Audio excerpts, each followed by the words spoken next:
Ravens have been a part of my sort of spiritual esoteric life for at least maybe the last 15 to 20 years, and they've become really prominent, and I've done a lot of research on them, and as a result of that, it's brought this quilt into being.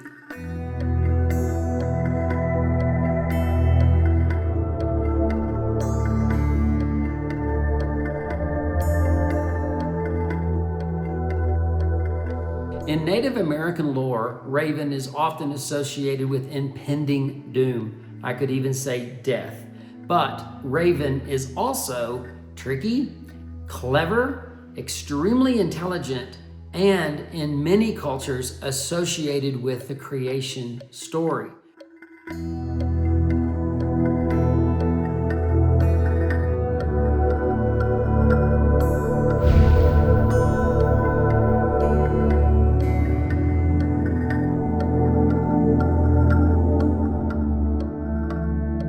Raven is the one that flung the sun into the sky, and that's a story for another time. But Raven is very creative and very intelligent. So while the raven is very much associated with this, this urgency, I also wanted this to be a scene with nighttime. So I've got this sort of wintry scene, a barren tree. It could look old, it could look dead, it could look craggy. But the thing about the tree is that the tree is stationary. When that seed is planted and it sprouts and the tree begins to grow, it stays in one place. It doesn't move, it stays there. It watches the hands of time pass on and on and on, year after year after year.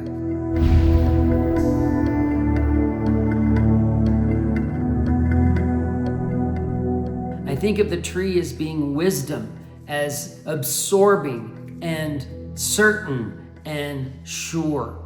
I also think that in this particular situation, because the hands of time are saying, hey, time is running out, I always think of endings as being beginnings. Because when one thing ends, a new thing begins.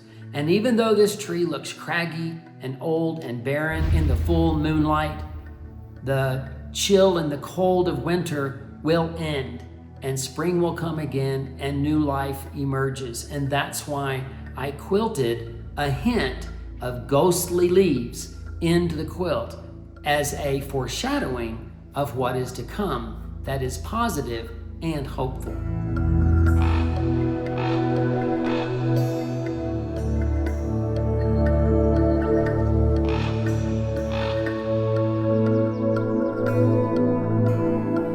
The fabrics for the quilt are all hand-dyed, and one of the things I love about using hand-dyed fabric is for the piece of art itself. I know it's like an artist with a canvas. It's a blank canvas, it's white. They add all the colors, and in this case, yes, I started with white fabric. All of the fabrics were then dyed, and then the dyed fabrics become what I use to make the quilt. For the design of this quilt, I had a vision, and I may not be the world's best artist for drawing, but I had a vision, and AI is a really great tool. This quilt was not created or designed with AI, but I did use AI to give me some elements. I, for example, said, I'd like to see a raven in a moonlit sky with a craggy old tree. Well, AI gave me all of those things, but not in a way that I liked. It gave me a craggy old tree that was filled with snakes, believe it or not. But I liked the shape of that tree. So I used the shape of that tree, took out all of the snakes that were crawling all over it. It was actually very eerie. I ended up using a photograph of one of the moons that I had taken, a full moon shot.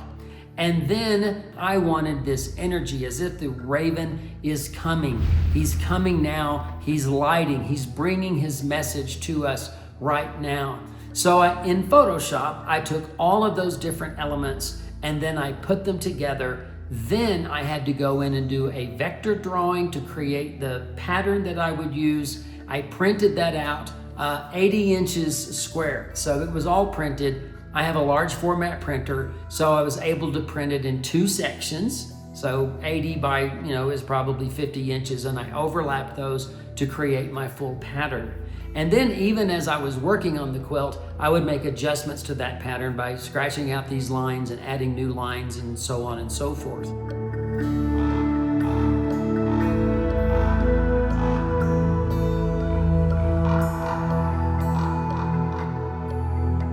Now let's talk about the moon.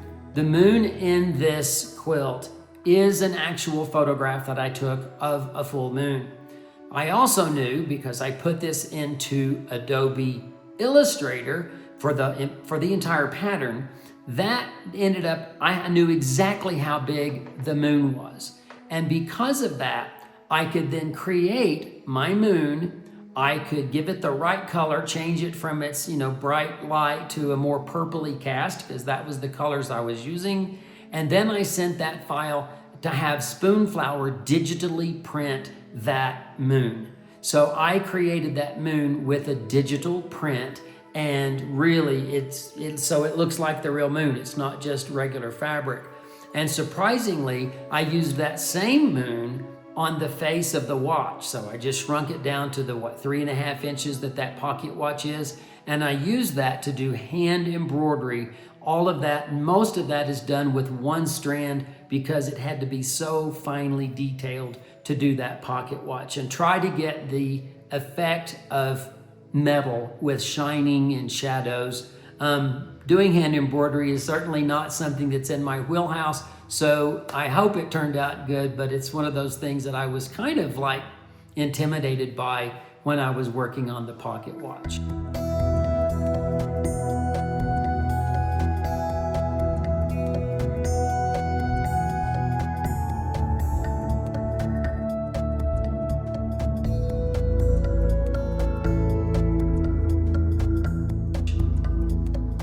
This quilt is all pieced except for the raven, which is applique. I use a method that I call locomotion, which is a no pins precision curved piecing. A lot of people look at this quilt and they think instantly it's paper pieced.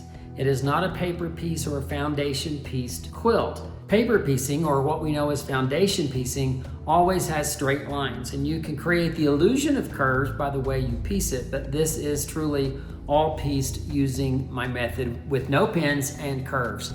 And it also has embroidery on it, which is a machine style embroidery, and then the hand embroidery is the pocket watch. I knew that this raven needed to be dramatic, and so I wanted, instead of doing fused edge with some sort of a stitch on the edge, which I've done a lot on my quilts, that just did not seem right for this quilt. I ended up taking each feather, and the big feathers are 3 parts. They're the spine of the feather and the 2 sides of the feather.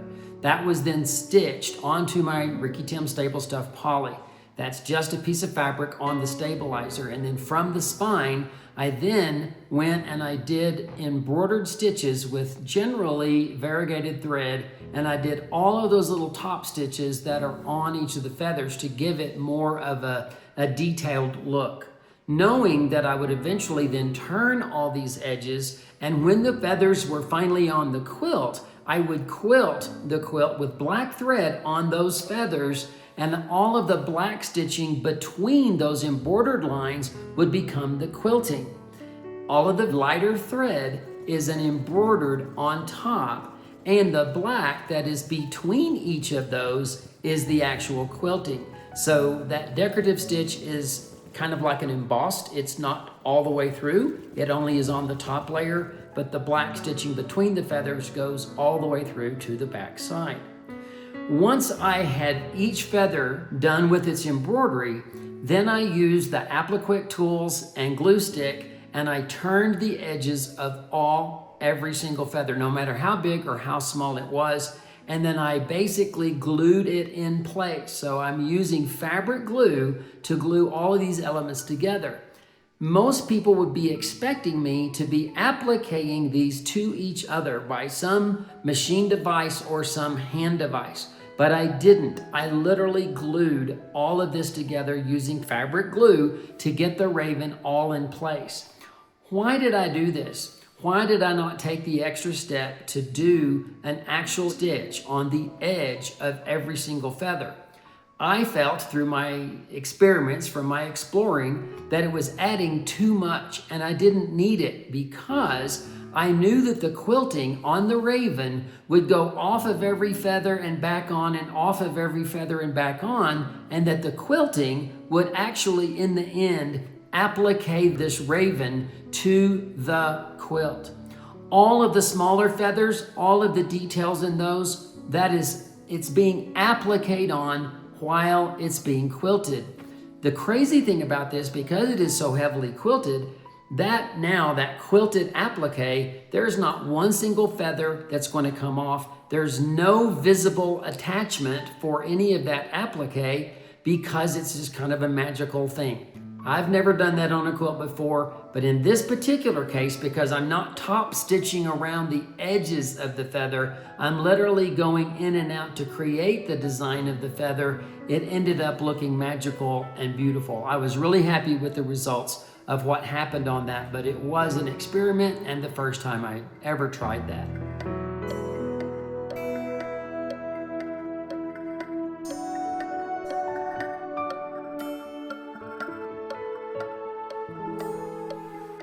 The quilting on the quilt is done in a variety of ways. Most of it was free motion on a domestic sewing machine, but I did do a little bit on the long arm. The quilt was basted on the long arm using water-soluble thread so that it would dissolve, because eventually I'm going to block my quilt, which means immersing it in water, and that dissolves that. But I basted it on the long arm. The other long arm elements on this quilt are, I did free motion long arm leaves. So there are leaves quilted into the quilt, and there are then Roman numerals. I needed the Roman numerals to be extremely accurate, so I digitized all 12 of the Roman numerals. I did them at different sizes, turned them at different angles, and I let the long arm digitizing do those numbers. For that digitizing, I used the Q-matic on the Bernina and using a Bernina Q24 to do the long arm quilting. When it came to the rest of the quilt, all of the free motion that is done for the landscape, any of the stippling that's throughout the entire quilt, that was all done on the domestic. So if I was looking at percentage, I would probably say that maybe something in the realm of 85% of this was quilted on the domestic sit-down sewing machine doing free motion quilting.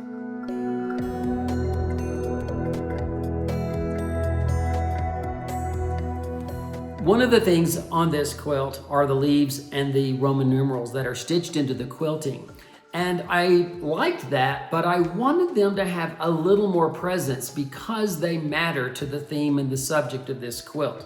The leaves are actually a foretelling that this barren looking dead tree will bloom again in the spring. Life will come again. So I wanted those leaves to be a little bit more ghosty, and just as quilting, they didn't stand out quite as much. And the Roman numerals, which represent all of the time that's on the clock, that also didn't come out the way I wanted it to in quilting. So I used the DeWalt Inktense pencils, and I went in and I colored every single leaf and every single Roman numeral, either with white, which is mostly at the top, or a light purple, which is down towards the bottom in the sky, bringing a little bit more emphasis to those two elements.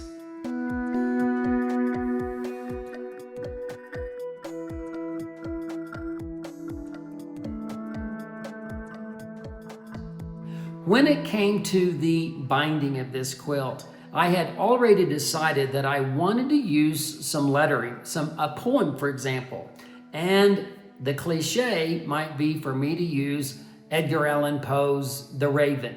However, the theme of that poem is really not the theme of this quilt. So let's talk about the theme of the quilt and then how the poem came to be. The theme of this quilt, of course, is time, and that's why we see the hands of the clock on the moon on the quilt.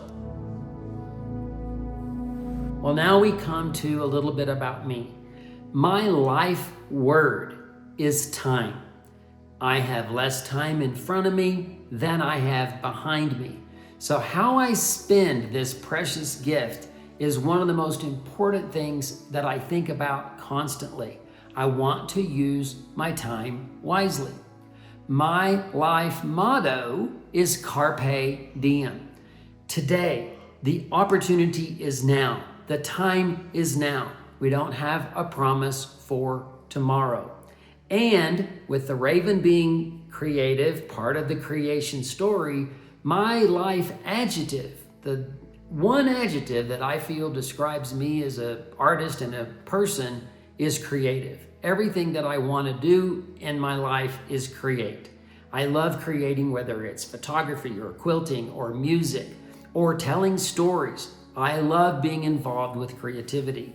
So therein lies part of the connections that I have to the raven. The raven is this kind of foretelling that time is running out, impending doom, and use your time wisely. So when it came to the poem, I wanted to write my own poem. So I sat down, put some words together. I knew also that I wanted to put that poem on the binding. I had decided that a wider binding with the poem going across the top and around, the entire perimeter of the quilt, that poem would be then stitched into the binding.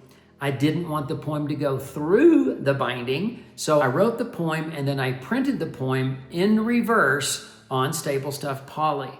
I then put that on the back of my binding with the, backwards up, and using a number 8 pearl cotton that's kind of burgundy, that was in the bobbin, and it took me 2 days just to stitch free motion, very slowly, all of that poem. I had to pull every tail up to the top side, which would be the back side, tie the knots, and even if it was an I, just to dot the I or to cross the T, all of that detail took quite a bit of time just to put the lettering on the binding. Then once the binding was on the quilt, as you see, the poem is now going around the perimeter of that. I also included it on the label on the back of the quilt. So here's the poem.